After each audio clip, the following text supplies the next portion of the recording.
School or madrasa? Madrasa. Yes. Yes. For religious study. Religious. Quran. Yeah. Ah, good. This is mosque. একটা দোকানে address জিজ্ঞেস করার জন্য দেখলাম যে এখানে কোরআন তেলাওয়াত চলতেছে। ব্যাংকক এয়ারপোর্টে এখানে আপনার নামাজের ব্যবস্থা আছে।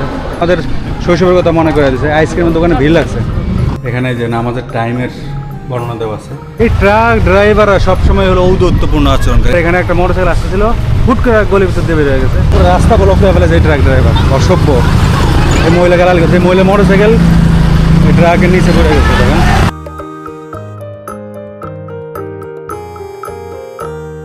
শুভ সকাল, নতুন ভিডিওতে স্বাগত। আমি আছি এখন ব্যাংকক। আমার হোটেল চেঞ্জ করলাম আজকে। হোটেল চেঞ্জ করে এখন যাচ্ছি নতুন একটা এলাকায়। বললাম যেখানে একটা মুসলিম এলাকা আছে, আগামী 4 দিনের জন্য এখানে থাকবো। তারপরে কোথায় যাবো জানি না। এই হলো এলাকার অবস্থা। আমি ট্যাক্সিটা বুক করছি রাস্তাঘাট থেকে, কোনো অ্যাপ থেকে না। অ্যাপে দেখলাম যে আরও বেশি খরচ। এখানে দামাদামি করার পর 300 টাকা থেকে বলতে বলতে লাস্টে 200 টাকা রাজি হয়েছে। অ্যাপে দেখলাম যে 250 টাকার উপরে। তবে এটা না করাই ভালো যদি আপনার কনফিডেন্স না থাকে, কারণ এর ভিতরে অনেক বাজে লোক থাকে যারা উল্টাপাল্টা করতে পারে। 100% সেফ থাকার জন্য অ্যাপে যাওয়াটাই ভালো আর কি। আর এখানে দেখেন ছোট দোকান এখানে বিক্রি করতেছে। সকালে কোনো খাওয়া দাওয়া করিনি, গিয়ে ব্যাগট্যাগ রেখে তারপর খাওয়া দাওয়া করবো। আমাকে এই জায়গায় নামায় দিল।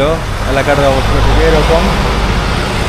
এই যে বিল্ডিংগুলো দেখছেন এর ভিতরেই কোনো একটা আমার রুম হবে। আমি এক জায়গায় যাই না কোনটা। এখন আমি ভিতরে গেলে 326, এখানে হলো 338। এই টাইপের বিল্ডিং হবে। এই সম্ভবত এইটা আর কি। এটা পিছন দিক দিয়ে উঠতে হবে আমাকে। যে জ্যাম রাস্তায়, এখানে দেখলাম যে ফ্লাইওভারের উপরে, বাংলাদেশেও দেখছিলাম যে এই যে মেয়র হানি ফ্লাইওভারের উপরে জ্যাম থাকে। এখানেও দেখলাম যে ফ্লাইওভারের উপরেও মানে 10 মিনিট 15 মিনিট ধরে।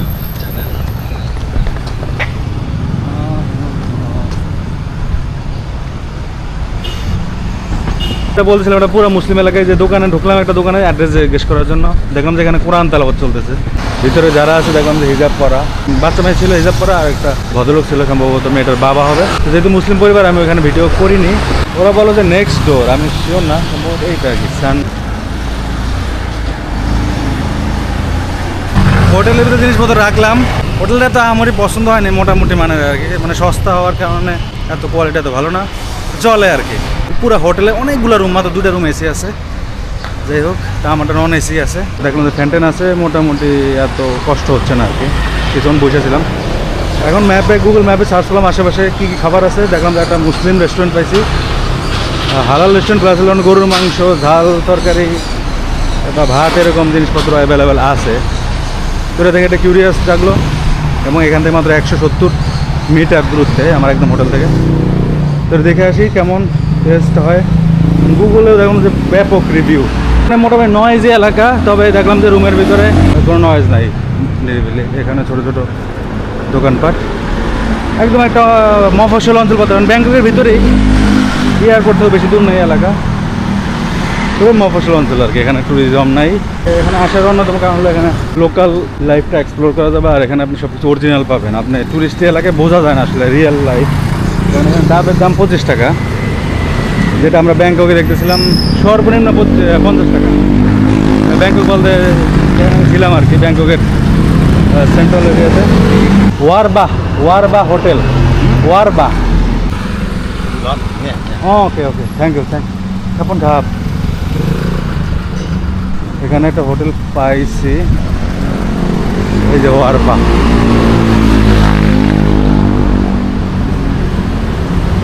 ওপেন।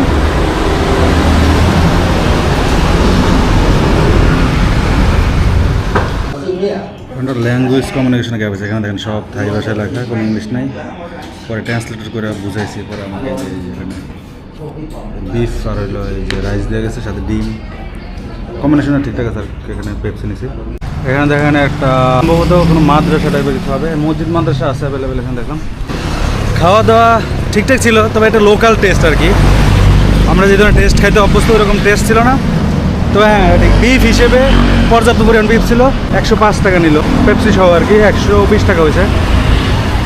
ঠিকঠাকই ছিল এবং কোয়ান্টিটি অনেক ছিল, সাথে ডিম দিয়েছিল, তারপরে বিভিন্ন ধরনের সবজিও ছিল এক মিলের সাথে আর কি। তো ঠিকঠাক, এক্সট্রা অর্ডিনারি কিছু না। তবে আমি যেরকম টেস্ট আশা করছি ওই রকম না আর কি। তবে হেলদি, দেখে মনে হচ্ছে হেলদি আর ফ্রেন্ডলি ছিল। ওদের যে স্টাফ, তারপর ওখানকার মালিক, তারপর মালিকের মা সম্ভবত এখানে ছিল।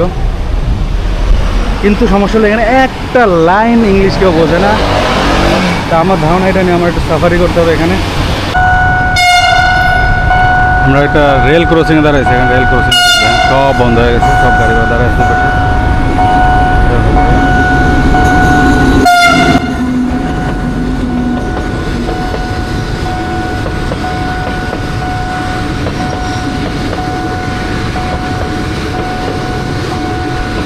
ছোট রেল, বেশি বড় না, শেষ হয়ে গেছে।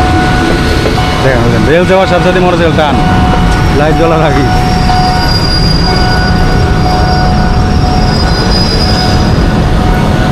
আবার দাঁড়াইছে এখানে, এটা মানে স্টেশন।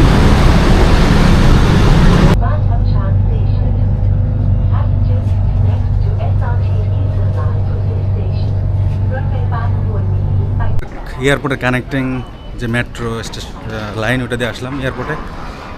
খুবই কনভিনিয়েন্ট, খুবই শান্তি এবং অল্প সময়ের ভিতরে। যেখানে আমার বাসে ধাইতে ছিল 1 ঘন্টা অলমোস্ট, সেখানে আমি 15-20 মিনিটে চলে আসছে এবং এসি, ঠান্ডা, মানে একদম রিল্যাক্সিং একটা জার্নি হলো। এখন আমি যাবো এয়ারপোর্টে।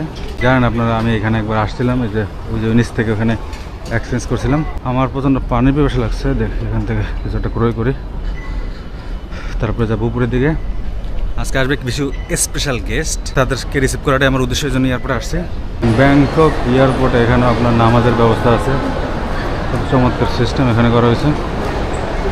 এখানেও থাইল্যান্ডে মোটামুটি মুসলিম আছে, সংখ্যাটা খুবই নগণ্য, তারপর একেবারে কম না, এই জন্য হয়তো এরকম করা হয়েছে। আর প্রচুর মুসলিম টুরিস্ট তো আসে বিভিন্ন দেশ থেকে, আশেপাশে তো সবই মুসলিম কান্ট্রি। আজকে আমি চিন্তা করছি এখানে প্যাড থাই যে খাবারটা আছে, থাইল্যান্ডের সবচেয়ে পপুলার খাবার, এটাও ট্রাই করবো। আর অবশ্যই এখানে মুসলিম একটা মার্কেট আছে, ওখানে মসজিদও আছে, চেষ্টা করবো এখানে নামাজ পড়ার, প্লাস হলো ভাইবসটা বোঝার আর কি। লাইফ স্টাইলটা সম্পর্কে কিছুটা ধারণা আমি অলরেডি পাইছি আশেপাশে ঘুরে। দেখলাম যে এখানে হিজাব কালচারটা আছে, অনেক লোকজন আছে। দেখলাম যে পাকিস্তানি, তারপরে বাংলাদেশি। পাকিস্তানি রেস্টুরেন্টে আমি খাইছিলাম কালকে, বিরিয়ানি খেতে গেছিলাম। উনি বললো যে এখানে আমার সাথে কথা বলতে বলতে যখন জানলো যে আমি বাংলাদেশি, তখন উনি বললো এখানে বাংলাদেশে আছে কিছু। তাই আমি বললাম এটা তো টুরিস্ট না কেউ? বললো না, এই এলাকার টুরিস্ট এলাকা না, এখানে যারা আছে সবাই হলো বেশিরভাগই স্টুডেন্ট আর হলো ব্যবসায়ী, অনেক পিএইচডি করছে, মানে ভালো ভালো অবস্থায় আছে এরা সবাই। ভদ্র, নম্র, জেন্টেলম্যান, ইন্টেলেকচুয়াল পিপলদের আড্ডা এখানে আছে যত শুনলাম। আমি জানি না তাদের সাথে দেখা হবে কিনা, আমি এখানে মাত্র 4 দিন আছি। ওনার সাথে কথা বললে ওদের সাথে দেখা করার সুযোগ হতে পারে। আর এখানে একটা 7-Eleven, যেটা হলো এই থাইল্যান্ডের মনে করেন যে আপনার শপিং, বেসিক শপিংয়ের জন্য সবাই এটার উপর ডিপেন্ড, 7-Eleven। তো এই দোকানগুলো বড় বড়, শহরগুলো ছোটো ছোটো থাকে। তো এখানে দেখলাম যে 2-3টা দোকান আছে আশেপাশে, সবগুলো বড় বড়। এখানে মার্কেট পাইছি, তো ভাবলাম যে একটু দেখি কি আছে ভিতরে। সব বাচ্চাদের জিনিসপত্র এখানে।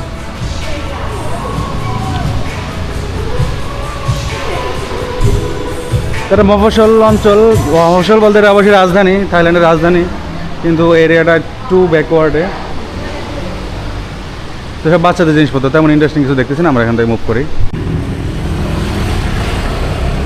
আধা ঘন্টা ধরে হাঁটতেছি, একটা ইংলিশ স্পিকার খুঁজে পাই নাই। আরেকটা ইয়ার বিষয় হলো আমি ট্রান্সলেট করে দিই থাই ভাষায়, ওইটাও বোঝে না।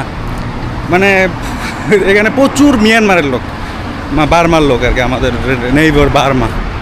এই বার্মার লোক থাকার কারণে এরা ওই থাই বলতে পারে, কিন্তু এরা থাই লেখা বোঝে না। এখন আগলে আমি ট্রান্সলেট করলাম, ওই লেখা দেখাইলাম, ওটাও বোঝে না। পরে বার্মা ভাষা দেখানো লাগে, মানে বার্মার ভাষাটাও, ওটা আমি এতদিন জানতাম যে ওদের ভাষা বার্মিজ, কিন্তু গুগলে বার্মিজ সার্চ করতেছি, বার্মিজ নামে কোনো ভাষাই দেখাইতেছে না। পরে দেখলাম যে এটা অন্য নাম। যাই হোক, তো এখন আমরা দেখি খাবারের দোকান খুঁজি। তো একটা দোকান পাইছি, ট্যাপ থাইটা একবার জন্য পারফেক্ট। এখানে ওরা বলো যে শিম্প চিকেন দিয়ে ওরা মিক্স করে দেবে, দাম মাত্র 50 টাকা নেবে, যেটা আমি এতদিন খাইছি। 120 টাকা দিয়েও খাইছি, আবার 80 টাকা 70 টাকা এর নিচে খাইতে পাইনি। আজকে এখানে 50 টাকা হয়েছে লোকাল এলাকা, এবং আবার শিম মিক্স, যেটা শিম দিয়ে যেটা 100 টাকার নিচে পাওয়া খুব কঠিন ছিল, এবং কোয়ান্টিটি খুব কম ছিল। এখানে দেখবো যে কোয়ান্টিটিটা কীরকম, ওরা বলে যে একজনের জন্য এনাফ হবে, এই আর কি। আর এখানে ওনাদের জিজ্ঞেস করলাম যে এখানে মসজিদ আছে কিনা আশেপাশে। প্রথমে বুঝতে পারতেছিল না, পরে আল্লাহ আকবর বলছে, পরে বলছে এই সামনের গলিতে আছে। তো এখানে যাবো আমরা। আর এখানে দোকানটা হলো এরকম, এরা দেখলাম খুব ভালো ইংলিশ জানে। এখানকার যে এই দোকানের ওনার, সম্ভবত ওনার একটা মহিলা, এখানে ফুড ডেলিভারি হয় দোকান থেকে, তার মানে দোকানটা পপুলার। আর এখানে আপনি স্ক্যান করেও আপনি পেমেন্ট করতে পারবেন, এখানে স্ক্যান সিস্টেম আছে, এখানে সস আছে। গ্রামের দোকান যেরকম হওয়া উচিত, আমরা যেরকম দোকানে আড্ডা দিতে অভ্যস্ত থাকে, ওই টাইপেরই দোকানে আপনি কালার দেখেন দোকানে ভিতরে কিন্তু অনেক বসার জায়গা আছে।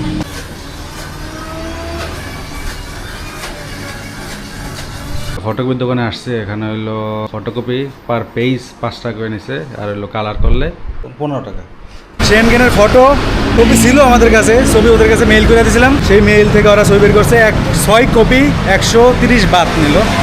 আর ফটোকপি 5 বাত, সেটা অনেক এক্সপেন্সিভ মনে হয়েছে আমার, কারণ কি এটা হলো মফস্বল অঞ্চল, মানে এটা এমন না যে একদম ব্যাংককের সেন্টারে অনেক এক্সপেন্সিভ, এটা একদম সাধারণ, দেখেন সাধারণ লোকালয়। তো আমরা আমাদের দেশে এখন আমি জানি না এক্স্যাক্টলি 2-3 টাকার বেশি হওয়ার কথা না পার পেজ, সেই জায়গায় এখানে 5 টাকা মানে কি বাংলাদেশি টাকায় 4 গুণ ধরেন 20 টাকা করে পার পেজ। রোমানিয়াতে করছিলাম, ওইখানে 2.5 টাকা কালার, আর সাদা কালার হলো 1.5 টাকা, 1.5 টাকা মানে তাও ধরেন 50 টাকার কাছাকাছি, আর কালার করলে প্রায় 70-80 টাকা। এই ফটোকপি এত এক্সপেন্সিভ, আমরা আমাদের দেশে আমরা এত ভাগ্যবান কিছু কিছু জিনিসের ক্ষেত্রে, যেটা অবাক লাগে। আর আমরা যে মসজিদে যাওয়ার কথা ছিল, এটা এখন যাব ওয়াকিং ডিস্টেন্সে। গুগল ম্যাপে আমি মস্ক লেখে সার্চ করলাম, অ্যারাউন্ড দেখলাম যে 8-9টা এখানে একটা দোকানে আসলাম, কিছু পিপাসা লাগছে আর কি। লোকাল দোকান, একটা লোকাল দোকান দেখেন, এখানে বিভিন্ন ধরনের লোকজন আছে।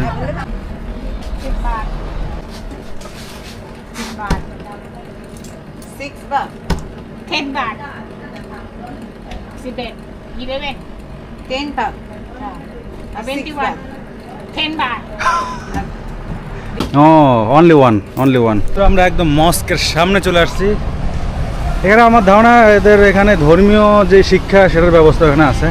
এখানে কিছু স্টুডেন্ট দেখতেছি আমরা, স্কুল এটা বাম পাশের, হ্যাঁ এটা স্কুল। এখানে দেখেন হিজাব পরা স্টুডেন্টরা বের হইতেছে, ধর্মীয় শিক্ষার স্কুল হবে এখানে, কারণ ছেলেদের মাথায়ও দেখতেছি টুপি পরা আছে অনেকে, আর মেয়েরা হিজাব পরা।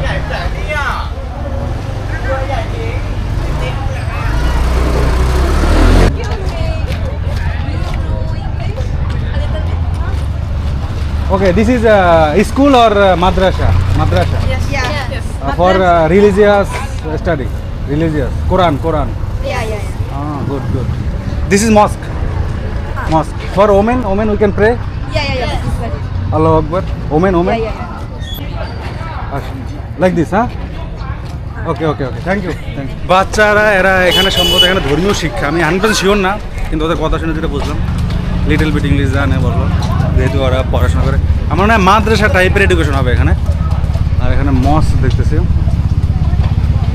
আমরা দেখি মস্কের ভিতরে আমাদের এন্ট্রি দেয় কিনা, কারণ অনেক সময় মস্ক কি শুধু না আমাদের সময় বাদে অন্য সময় আটকানো থাকে।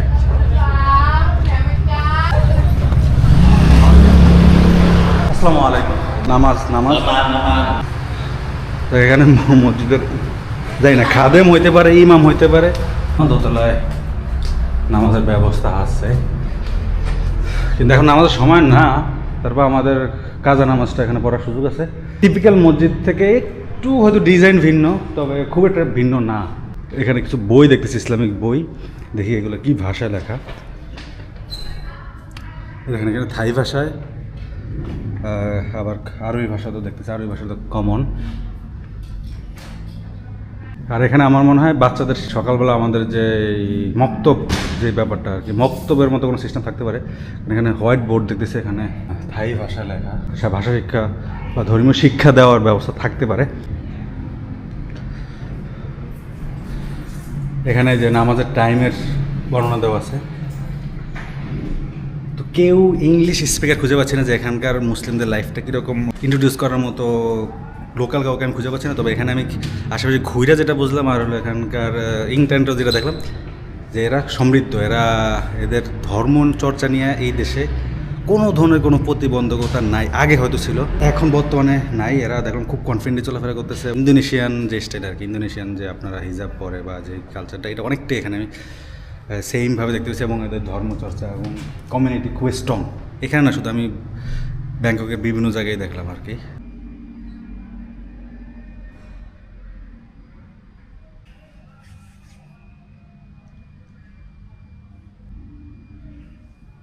ভদ্রলোক উনিও দেখলাম খুব ফ্রেন্ডলি করলো যে আমি কোনো ইংলিশ জানি না, আমি থাই জানি, আমি শুধু বললাম যে এখানকার সব কিছু গুড গুড, বললো যে হ্যাঁ সব ঠিকঠাক আছে, এখানে ফুড আছে, বললো ফুড সম্ভবত এখানে কোনো হালাল রেস্টুরেন্ট আছে এটার কথা বলতেছিল। আর এখানে জামা কাপড় শিলানোর দোকান, আর আশেপাশে দেখেন যে মাদ্রাসা পোলাপানে যারা বাংলাদেশে যেমন এই পাঞ্জাবি পরে ওইরকম পাঞ্জাবি, আর পিছনে দেখেন এখানে কিছু বাচ্চারা আছে স্কুল থেকে বেরোতেছে।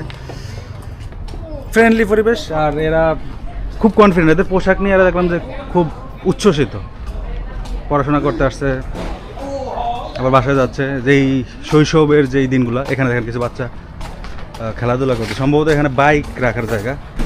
তো বাচ্চারা বাইক নিয়ে আসতেছে স্কুলে, আবার বাসায় যাচ্ছে।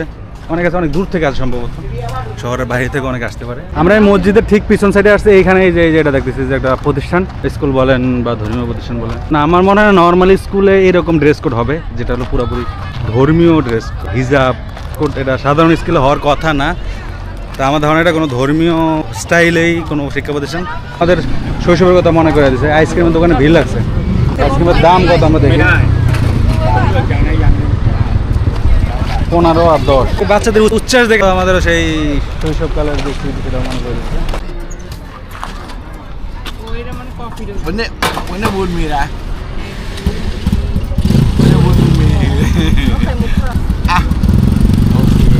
খাপন খা এখানে স্কুলের আরেকটা পা দুই পাশে।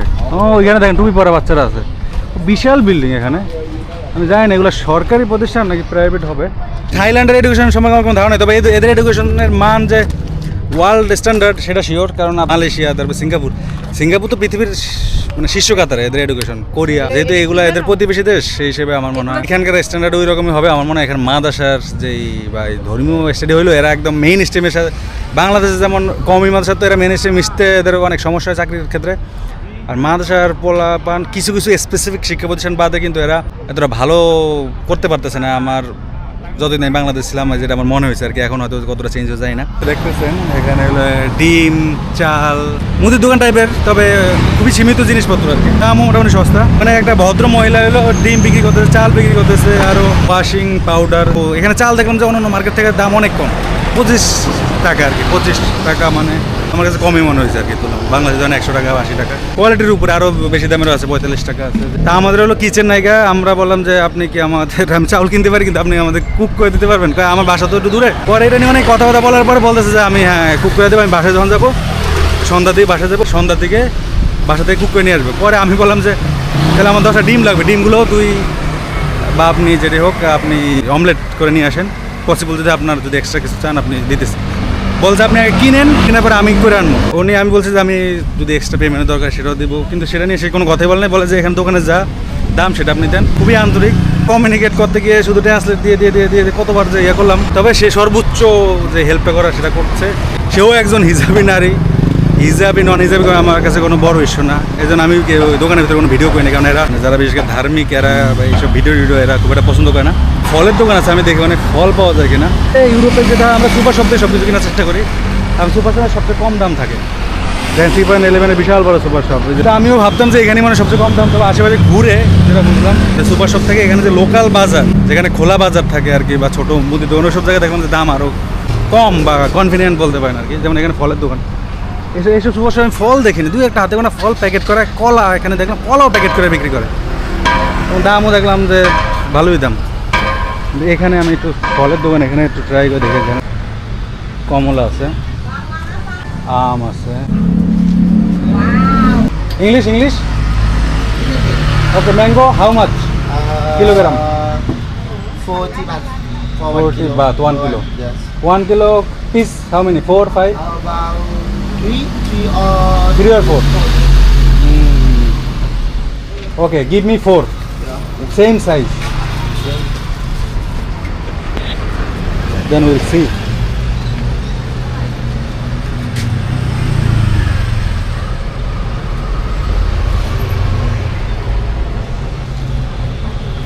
এখানে যে ড্রাগন ফ্রুটস আছে, সামনে আরও দোকান আছে, আমি ওইখানে দেখার চেষ্টা করব। পত্রিকা দিয়ে যে কালচার এটা এখানে আছে, মানে যাতে নষ্ট না হয় আর কি, এই জন্য কাগজে পেঁচানো হয়, শুধু পলিথিনে দিলে জিনিসটা দ্রুত নষ্ট হবে। 40 কমলা জিজ্ঞেস করলাম, বলো যে 3 কিলোগ্রাম 100 টাকা। পরে আমার লাস্টে বলো যে আমার জন্য সে 10 টাকা ডিসকাউন্ট দেবে, 3 কিলোগ্রাম নিলে 90 টাকা নেবে। কমলা নিব পরে, হয়তো আমি আগে দেখি আমগুলোর কোয়ালিটি কি। আমার ধারণা সে বাইটা বেজে খুব বেস্ট আমটাই দিছে। যেহেতু আমি ক্যামেরা ওপেন করে রাখতেছিলাম, আর হলো ট্যুরিস্ট ওরা জানে না আসলে এই ভিডিওটা কোথায় যাবে, সে এসে ওরা সতর্ক ছিল। আমি এগুলোতে জাস্ট এমনি ঢুকলাম যে অন্য কোনো দোকানপাট আছে কি না। সামনে একটা মসজিদ আর মিনার দেখতে পাচ্ছি। এখানে বাসাগুলো ঠিক এরকম দেখতে। এখানে সম্ভবত বাসা ভাড়ার কোনো বিজ্ঞাপন। থাই ভাষা যেটা আমার ন্যূনতম নলেজ নেই, সে বলতে পারতেছি না। তবে থাই ভাষাটাও কিন্তু আমাদের বাংলার মতো সংস্কৃতির সাথে সম্পৃক্ত। কিছু কিছু শব্দ অবশ্যই মিল থাকবে বলার ক্ষেত্রে, কিন্তু যেই সাইন ল্যাঙ্গুয়েজের যেই লেটারগুলো এগুলো বোঝা মুশকিল। এখানে দেখা পার্কিং নিষেধ, কার ওয়াশ বা এই টাইপের কিছু করা হবে। এই ট্রাক ড্রাইভাররা সবসময় হলো ঔদ্ধত্যপূর্ণ আচরণ করে। এই যে আমি আসলাম কেবল দোকান থেকে, এখানে ট্রাক ড্রাইভার, এখানে একটা মোটরসাইকেল আসতেছিল, হুট করে গলির ভিতর দিয়ে বের হয়ে গেছে। এখানে সব মোটরসাইকেল অনেক হেভি রানিংয়ে চলে, এরা হুট করে ঢুকে গেছে। ওইখান দিয়ে এত ছোটো রাস্তায় এত বড় ট্রাক, খুব সাবধানে বের হওয়া উচিত ছিল। ওইখানে আমি যাই না, মোটরসাইকেল নিয়ে দেখলাম 2-3 জন নিচে পড়ে গেছে। দেখেন ট্রাকগুলো দেখেন কি বিশাল বিশাল, মানে সাইজে এত বিশাল না, কিন্তু এদের যে স্ট্রাকচার খুব হেভি স্ট্রাকচার দেখে মনে হচ্ছে। ওখানে অ্যাক্সিডেন্টের কী অবস্থা আমি জানি না, পুরো রাস্তা ব্লক হয়ে গেছে, পুরো রাস্তা ব্লক হয়ে ফেলেছে এই ট্রাক ড্রাইভার, অসভ্য। এই মহিলা গালাল গেছে, এই মহিলা মোটরসাইকেল এই ট্রাকের নিচে পড়ে গেছে। দেখেন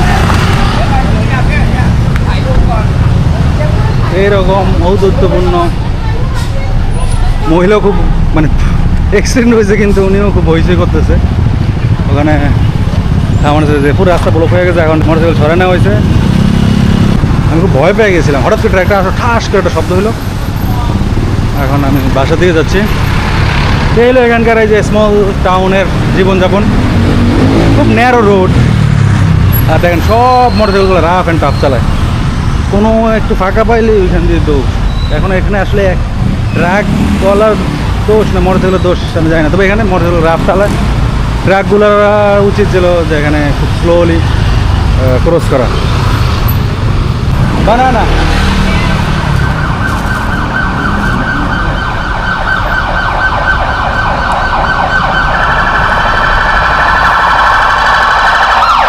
থার্টি 13টা কলা 30 টাকা যাচ্ছে।